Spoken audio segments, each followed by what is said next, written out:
வணக்கம். நான் உங்கள் எமிலி. உலகப் புதுமழையாம் திருக்குறளில் நான் புரிந்து கொண்டதை சிறுகதைகள் மூலம் சொல்லும் முயற்சிது. தவறிருந்தால் திருத்தவும், பிடித்திருந்தால் ஆதரவளிக்கவும். திருச்சியில் ஒரு மருத்துவமனையில் ரமணன் என்ற நடுத்தர வயது தொழிலதிபர் நோயுற்ற மனைவி தீபாவை பார்த்து கவலையுடன் நின்றிருக்கிறார். மருத்துவர் வெளியில் வந்து சொல்கிறார், அவர்கள் நிலை சீராக இல்லை, நம்பிக்கை குறைவு. ரமணன் தலையில் கை வைத்துக் கொள்கிறான். உலகமே சுழலுவது போல உணர்கிறான்.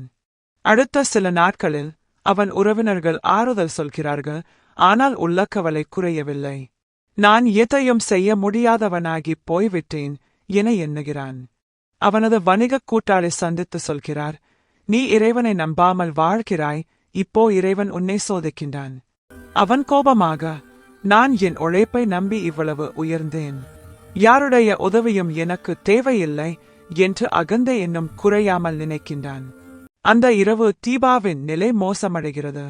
மருத்துவர்கள் உள்ளே விரைகிறார்கள். ரமணன் கவலையுடன் நின்று கொண்டு கண்ணீர் வடிக்கிறான்.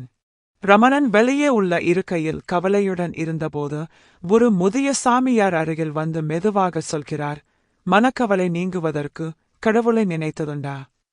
ரமணன், நான் கடவுளை நம்பவில்லை, என் கைகளால் தான் வாழ்க்கை உருவானது என்றான். சாமியார் சிரித்துக் கொண்டு, நீ உன் கைகளால் உடலை உருவாக்கினாயா, உயிரை வைத்தாயா என்று கேட்டார். அந்த வார்த்தைகள் ரமணனின் உள்ளத்துக்குள் ஒலிக்கின்றன. அவன் சற்று மௌனமாகிறான். மீண்டும் மருத்துவமனை அறைக்குச் சென்று தீபாவை பார்த்து நிற்கிறான். முகத்தில் அமைதியின்றி கவலை பெருகுகிறது. அடுத்த நாள் காலை சாமியார் மீண்டும் வருகிறார். கையில் சிறிய தாமரை மலர். அவர் சொல்கிறார், இது ஒரு குறியீடு மட்டுமே, தன்னை விட உயர்ந்த வல்லமையை நினை, அப்போது மனம் அமைதியடையும்.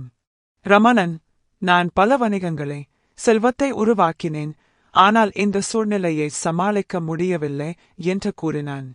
சாமியார், அதனால்தான் மனிதன் இறைவன் அடிகளை சார்ந்தால் தான் துயரமற்று இருக்கிறான் என்றார். அந்த இரவு ரமணன் மருத்துவமனை மாடியில் அமைதியாக நின்ற வானத்தை நோக்குகிறான். மெதுவாக கைகள் இணைகின்றன. முதல் முறையாக அவன் மனம் கடவுளைத் தேடுகிறது. அவன் மெல்ல சொல்கிறான், நான் எல்லாம் செய்ய முடியாது என்பதை இப்போது தான் புரிகிறது, நீயே வழி காண்பி. அடுத்த சில நாட்களில் தீபாவின் நிலை சிறிது சிறிதாக மேம்படுகிறது. மருத்துவர், இது ஒரு அதிசயம் போல இருக்கிறது என்கிறார். ரமணன் சிரிக்கிறார். ஆனால் அந்த சிரிப்பில் பெருமை இல்லை, அமைதி மட்டுமே. சாமியாரைத் தேடி மருத்துவமனை மாடிக்கு செல்கிறார். ஆனால் அவர் காணவில்லை. அவன் மனதுக்குள் கேட்கிறான், அவர் யார்? மனிதரா, தெய்வமா? அந்த நிமிஷத்தில் ஒரு தெளிவு வருகிறது.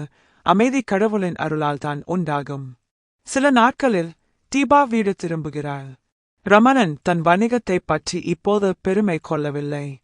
அவன் தினமும் காலை வழிபாடு செய்த பிறகே வேலை தொடங்குகிறான். அவன் முகத்தில் நிம்மதியும் மனதில் அமைதியும். தனக்குவமை இல்லாத கடவுளின் திருவடிகளை சார்ந்தால் மட்டுமே மனக்கவலை நீங்கும் என்பதை அவன் வாழ்க்கையே நிரூபிக்கிறது. இது உங்கள் எமிலி. நாளை சந்திப்போம். இன்று விடைபெறுகிறேன். நன்றி, வணக்கம்.